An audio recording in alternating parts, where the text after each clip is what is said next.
All right, hello everyone. Happy Saturday morning. Good morning, everybody. Popping in. Erin and Deshelle. Hi, guys. Oh, I thought I had this set. Let's see. Here we go. It's always a little different. I don't know if anyone else has noticed, but when you get this set up with the camera and then you do Periscope, it's zoomed to a different amount, so it always kind of throws me. I don't have my card with my name. Hi, Allison. Hi, Lila. I am just doing my normal Saturday morning book scope, which I actually stole from Lila, who does it every Monday. Oh, okay, Deshelle, you inspired me to do the gaming scope. I was really enjoying what everyone else kind of had to say, and I think even though all of us have kind of the same spirit when it comes to dealing with games, it's been interesting to hear every person's take in their own house, and I liked that. Hi, Alex. Good morning. I saw all your books today. I can't wait to get on the library website and request some. Hi, Anne. All right. So I'm Mary. I'm a homeschooling mom of 4. They are 13, 11, 9, and 6. And I love book scopes too, Nadine. And this morning, I'm just going to share our books. You can also find them on my blog. I don't have my little note card, but most of you probably know by now, it's notbefore7.com. So the same name that's in my handle, but .com, and you can find all the books there. So yes, we love book scopes. I have kind of a more than normal amount of books this week. So I'm going to explain that's because my 6-year-old pretty much didn't leave the sofa for 2 days. He wasn't feeling well. So I read him a lot of books. So that's why there's so many this week. That's not typical that we get to as many as we did, especially with the beautiful weather. We're normally outside, but we did get to a lot of books. So I will try to be fast because I know you guys have lives on Saturday too. So if you need to leave, that's fine, and just catch the replay. I know, my cabinets are closed. The funny thing is, last night, if you saw my gaming scope, I was in a different room of the house, and I sat down to start scoping, and there were white cabinets in my school computer room, and they were open, and I shut them before the scope. Today, those were actually already shut. But yeah, Erin, you remember that. That just drives me nuts. All right, so some of the books that we read. I have mentioned this one, so I'll just briefly say that if you have not heard this one, we're reading a little bit of this every day. It's our Arrow book this month. It is unreal.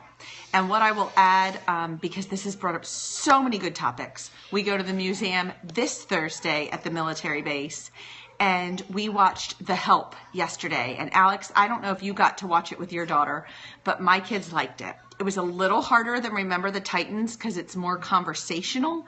Than Remember the Titans, which was Disney, and it was a little easier for the kids. But my one daughter actually cried at the end of The Help. She really was emotionally impacted by the movie. It was good. So I was glad I let them watch it.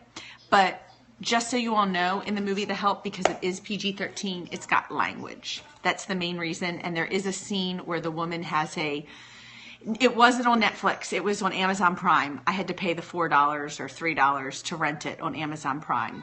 But there is a scene where the woman has the miscarriage in the bathroom. And it wasn't too graphic, but it was kind of quick, and I had to explain that.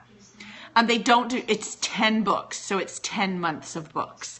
I do sign up for the yearly subscription, but it's August to May, or however you do it, September to June. All right, our other nonfiction book we read this month, because we're doing colonial, was Thomas Jefferson Grows a Nation. And this one was really nice because it focused on him as a farmer and how much he was into growing, which he was, and how he helped our nation with seeds and plants. And I actually really enjoyed this one. There was a quote in the front of it I actually think I'm going to paint on a canvas for my sister, who's not on Periscope, so I can say it. Because she farms in Michigan. She does all the homesteading thing. And there was this beautiful quote in the front that says, "No occupation is so delightful to me as the culture of the earth." And I just thought that was really beautiful. I'm trying to think of blowing it up just like this and painting it this way. But this really just focused on him and the culture of the earth and what he did for America and some of his travels. And so it doesn't really focus on his presidency, though it talks about it. But I liked that one, just for like a little bit of a different take on Thomas Jefferson. Our poetry book, oh Lila, I thought of you when I read this one. This is Iguanas in the Snow, and maybe I got it from you. But every poem in the book is also written in the book in Spanish. And I know you really like to include, okay, not you. Then I just found it randomly. But I thought of you because I thought you were the person who likes to include a Spanish title every week. And I just really liked that this had the poem. First, the poems were really cute themselves and insightful, but for every poem in it, it has it in Spanish and it has it in English. So, yeah, I wonder who does the Spanish every week in their homeschool, tries to include a Spanish book. I really thought it was you. Oh, come on. Oh, okay, it is you. Okay. So, yeah, it was fantastic. I didn't really attempt to read all the Spanish ones to the kids, but overall it was about being Hispanic in America in San Francisco. And the poems were really cute. We also got a Maya Angelou. This is called Amazing Peace. It's actually a Christmas poem, so we're a little off season. It would be beautiful to get and own at Christmas. It's lovely. It starts with kind of some worries of the village, that there's going to be an avalanche and a flood, and then it moves into the Christmas season. And it includes several religions and the focus on peace that it brings to the town. So I enjoyed that one, but it would have been better at Christmas. It's just I was in the Maya Angelou section and was inspired to grab it. So I did. Who says you can't read it at any time? We are doing Antarctica this month. So this is one of the books we read, Frozen Wild. It's how animals survive in the coldest places on Earth. It's not only about Antarctica. There are 2 sections on Antarctica, but it's just about It's just about the animals in the frozen areas. So the pictures and the information were lovely.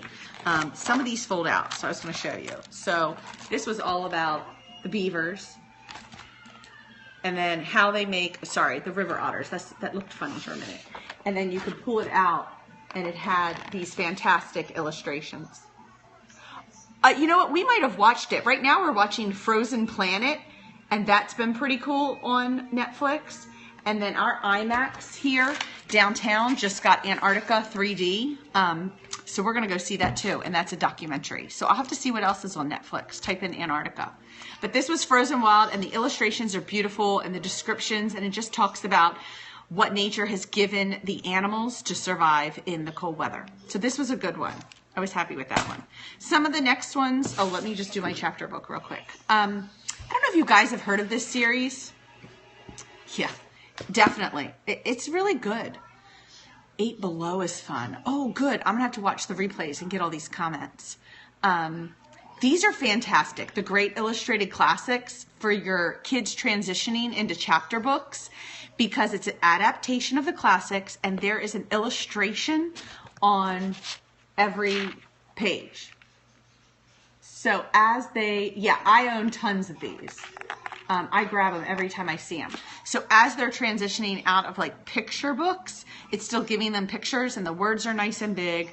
My husband, though, is actually reading this to the boys at night, but they are fantastic. So just tons of pictures and that kind of thing. My son read Tom Sawyer on his own, and so they thought it would be fun together to follow up with Huck Finn. But they make these for so many of the classics. I mean, we have tons. I think my son read Red Badge of Courage and loved it, and there's Little Women. I mean, there's a million. So I really recommend that series if you find it.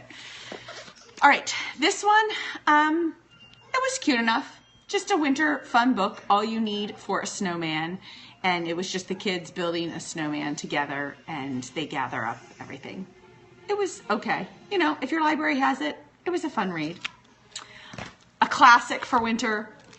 Love Virginia Lee Burton.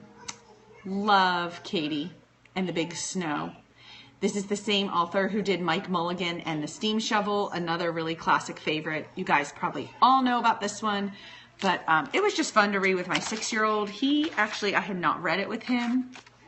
Okay, yeah, she has so many. I need to get him Little House, because he even said in the front, he's like, I want to get all of her books, and he was pointing to them. But you just love the illustrations and all the detail around what's going on in the book. So Virginia Lee Burton is great. I am going to go ahead and request some of her other books. This next one, this was interesting.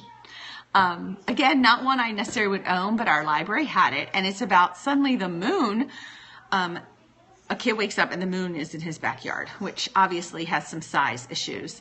But it affects the tides and his backyard floods, and all the dogs come to his backyard. So we talked about the phrase howling at the moon. So it was kind of creative in that way, like how it impacted him having the moon in his backyard.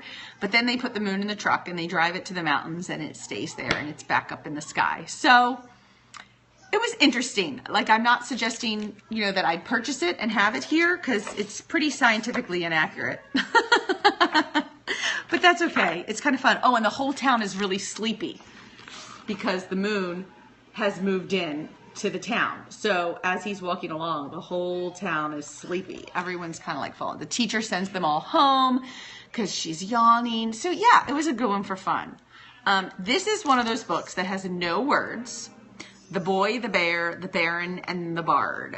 And basically a kid goes back in time and ends up on a Shakespeare stage, and a play is going on, and Shakespeare gets angry and chases him through town. And it's another one that's just for fun. We kind of told the story out loud because there are no words. So it's just pictures of this goofy bear and boy running away from Shakespeare, the Bard. So it was fun just to talk about the illustrations and that kind of thing.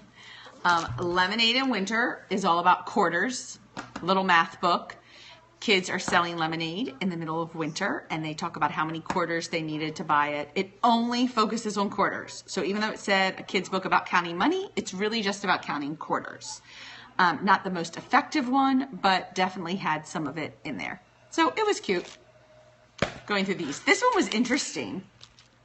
This one's called Previously, and it's fairy tales, and it's written all kind of backwards. Like previously, this was going on, and previously that was going on, and it blends them together. So just to tell you what I mean, and the kids kind of liked it. It's Goldilocks arrived home all bothered and hot.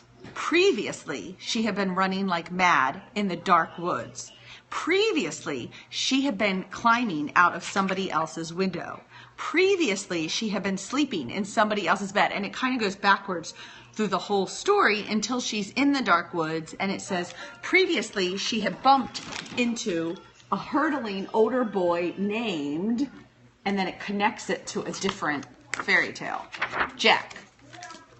And then it's all about Jack and the Beanstalk, who previously had been capturing a hen, and previously had been hiding in a shoe, and previously he had been playing soccer with his pals until he had come tumbling down a hill with his sister, Jill. And then it connects Jill to a prince. She was a frog. Oh, Melissa, I explained at the beginning of this that I had a sick kid this week. 2 days, didn't leave the sofa. So I have a ginormous amount of books this week. And I said that at the beginning of the scope, that this is very abnormal. But we literally did not leave the sofa yesterday. We watched The Help and we read a ton of books. So that's why I have all these books. You're not a slacker. I had a sick kid. Yeah, the previously one was kind of fun. I think I have read it previously. I get it now. Previously, Alex had been reading this book. Previously, I had been drinking my tea, and now I'm periscoping. It would actually be kind of fun to, oh, you know what? I might keep that one here. Alex, you give me a little writing idea. It might be a fun free write idea to have the kids write about their day in that style. Previously, Patricia was doing this. That would be fun. I think I'm going to do that. Good idea. This one was okay. It really doesn't give you any information about wolves. It's about a rabbit who checks out a book and then the wolf eats him in the end. But if you don't like that ending, they give you an alternative ending. My kids thought it was goofy. I thought it was kind of silly. The balloons that are flying up in the corner are #birthday. So just kind of fun. I loved the monkeys, but I was getting kind of tired of the monkeys. I saw Jan Brent that I had not seen before. We had not read Turnip. This one was Jan Brent Never Disappoints. It was lots of fun, and the little illustrations in the corner. The whole time we were trying to figure out why on the page to the left we were seeing this little bear family, because they had nothing to do with the story until the end. And then you figure out why you're watching this little bear family here in the corner.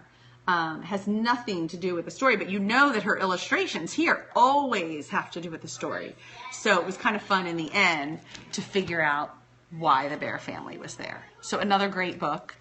I found this nice large Frog and Toad Together. This is I Can Read picture book, and it was just, normally the Frog and Toad at our library are the skinnier, smaller chapter books, so it was just nice to have it really large. But I think most people know about Frog and Toad. Yeah, I'm finding my 6-year-old does. In fact, most of what you're seeing here I get because of my 6-year-old, but my 9 and 11-year-old actually will take the picture books to bed and they just read them. And the next day they're like, oh, I read that. Oh, I read that. Oh, I read that. Because it's easy for them. This one was kind of funny and dull, because that's the point. It's the Dullard family, and everything about them is dull, and they want to raise dull children, so they get mad whenever their kids look outside or want to do something exciting. I don't know if there's more, but in the series, but it was funny. So they move them to a different neighborhood, trying to keep them nice and dull, but the kids keep trying to go do something else. So it was cute. Yeah. Oh my gosh, you totally know this book. That was the funniest line in the whole book.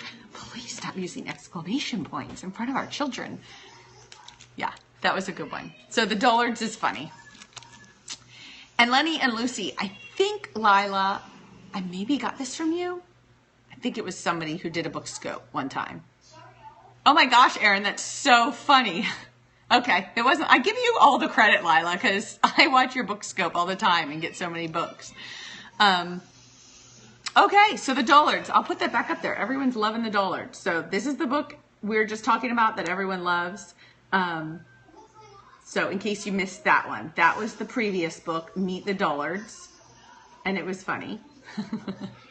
And we'll just keep crediting Lila with all these great ideas. This is Lenny and Lucy, and maybe I just grabbed it. And it was cute. A little boy, he moves, and he thinks there are terrible things in the woods. Oh my gosh, Erin, I will totally have to do that. Read it very dull. That's a great idea. And he builds these pillow people. Oh, okay, it's Alex. I got it from somebody. And he builds them to guard the bridge outside. And he builds 2 of them. So again, it was really fun. There's the illustration. So that was a good one. And my last book is what my daughter and I are reading for our Boomerang book club, and that is the classic, Lord of the Flies.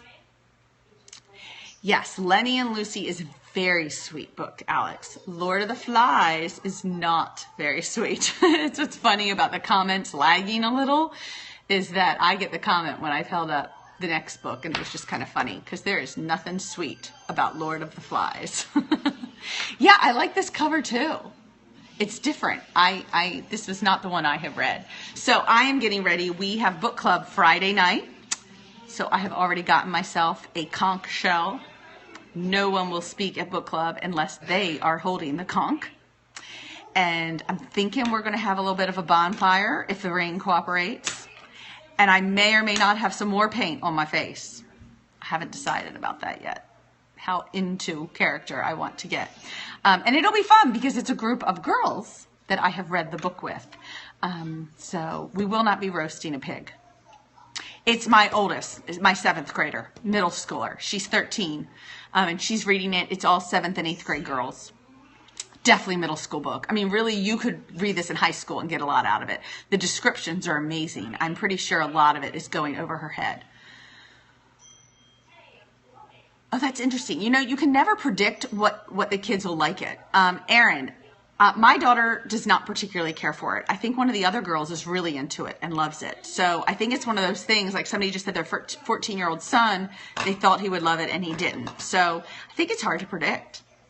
But this one has so much powerful symbolism in it that I feel like it's a really great discussion to really bring symbolism to life, because a lot of other books we've talked about symbols, they're not as, I don't want to say obvious, because symbols are never really obvious, but I feel like the symbolism is so strong in Lord of the Flies that it's a good one to have a discussion about the glasses and about the conch and about, you know, different things going on in there.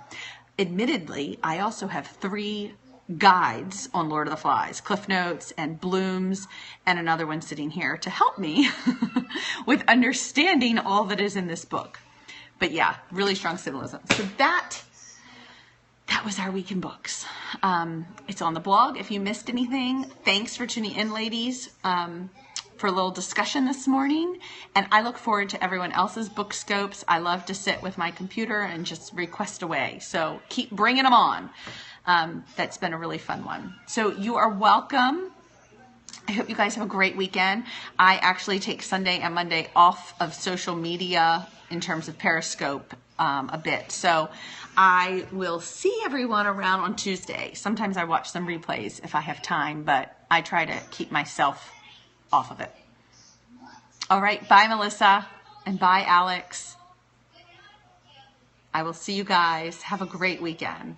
All right. Let's focus on something else. My gray roots. Goodbye. You're welcome. 6 royal pains. That's great.